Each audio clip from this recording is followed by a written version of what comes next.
Hi, it's Conor Svensson here, founder and CEO of Web3 Labs, and this is your week in enterprise blockchain and protocols on Monday the 15th of November 2021. This week's key events include large rounds being closed for Matter Labs' Layer 2 scaling technology and Neon's EVM on Solana. Twitter has created a new Web3 team and the Cronos bridge is launched. The Ethereum Layer 2 developer Matter Labs have closed a $50 million round.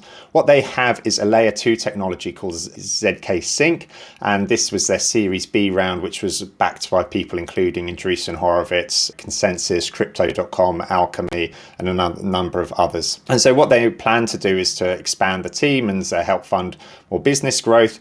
But up until this point, they've been very focused on building out their Layer 2 scaling technology. We've spoken a lot before about these in terms of to address some of the high transaction fee issues and the actual throughput challenges that people face on Ethereum. There's a need to have these Layer 2 scaling technologies, and Matter Labs is certainly, one of the companies building out a leading solution for it there. They use something called ZK rollups, which again is based on zero knowledge proofs, which many of these are based on. The other type that's often used is optimistic rollups, and the main differences between these is just how optimistic rollups can be challenged by people on them. And so some of the other scaling platforms that we've spoken about previously include like the Optimism platform, which of course uses optimistic rollups, and then Polygon as well. So it's a space that's continuing to hot up and attracting a lot of capital there. The Reddit co-founder and Solana co-founders, they've collectively announced the plan to create a fund with Solana Ventures to invest in social media technology for Web3.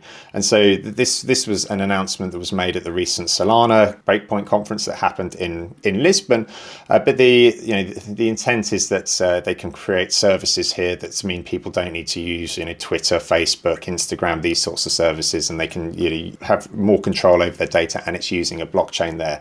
So it's a space that's it's been eyed up for some time there, but at this point anyway, we haven't got to that point where there's compelling alternatives out there. But it's definitely an area to watch, and with these sorts of funds being made available too as well, it's going to encourage more and more research and investment into the opportunities there. The Cronos cross-chain bridge they've had a beta launch this week for the mainnet, and so what this does is this goal is to facilitate interop between the Cosmos and Ethereum ecosystems. And so the Cronos network is actually by the Crypto.com team. So Crypto.com are very well known for their exchange and also their crypto debit card. What they want to do is be able to basically open up these integrations to Crypto.com's customer base, which is 10 million odd people. So they're certainly well positioned to be able to bring a lot of people onto the platform. But of course, right now on Crypto.com, they're not necessarily all technical users for this. Neon Labs have been building a Ethereum virtual machine that runs on top of Solana. They've closed a $40 million round via a private token sale, and they've had Jump Capital, Three Arrows Capital, Solana Capital, and others invest in this. And so what they want to do is actually scale their team with these funds there, and they're planning to be live on a Solana testnet soon. We've spoken, on multiple occasions about how a number of different protocols are starting to open up Ethereum support, because that's seen as like a key gateway to be able to provide things that run on the current Ethereum ecosystem, enabling them to run over there. So for Solana's been getting a lot of traction on its own, but certainly if they can provide EVM compatibility, that's going to be very good for the overall growth of the network too. And it's following in the footsteps of other similar chains like Avalanche and Polkadot that offer support for the EVM already. Twitter have announced that they're now building out a Web3 team to focus on crypto, blockchain, and decentralized technology. And so this was reported first by the Financial Times, and they've hired Tess Rinearson to be their crypto engineering lead. She actually started to speak on social media about some of the ambitions of what they want to focus on, and certainly decentralized applications for virtual goods and currencies to support the Twitter communities is a big area, but they're also looking at some community ownership angles and so on. Twitter's no stranger to the opportunities of Web3 technologies.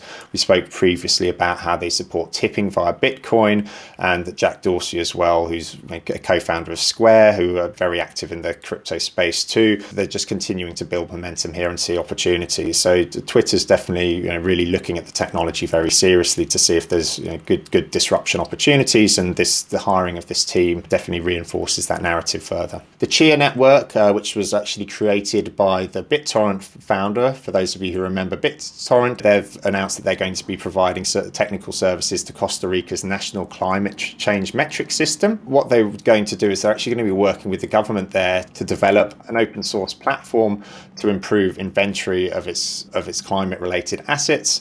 And what they want to do is actually open that up as well to other countries too, and broader sort of climate registries. And so it's certainly a positive step there for them. Chia have kind of been around for a little while, and they've maybe arguably been under the radar a little bit, but it will be fascinating to see if they start to get more and more involved in the climate focused initiatives there as well. That's all we have for this week in our enterprise blockchain and protocols update. If you're interested in the key events across DeFi, crypto or NFTs, please do check out our other Week in Blockchain episodes as well. And if you'd like to learn more about the people behind the scenes creating a lot of these innovations, do check out our Blockchain Innovators podcast, where I speak to individuals who've made significant contributions to the blockchain ecosystem, find out what inspires these people, get their latest thoughts on the industry news and events spanning crypto, enterprise protocols, DeFi, NFTs and DAOs. Thanks, and I'll see you next week.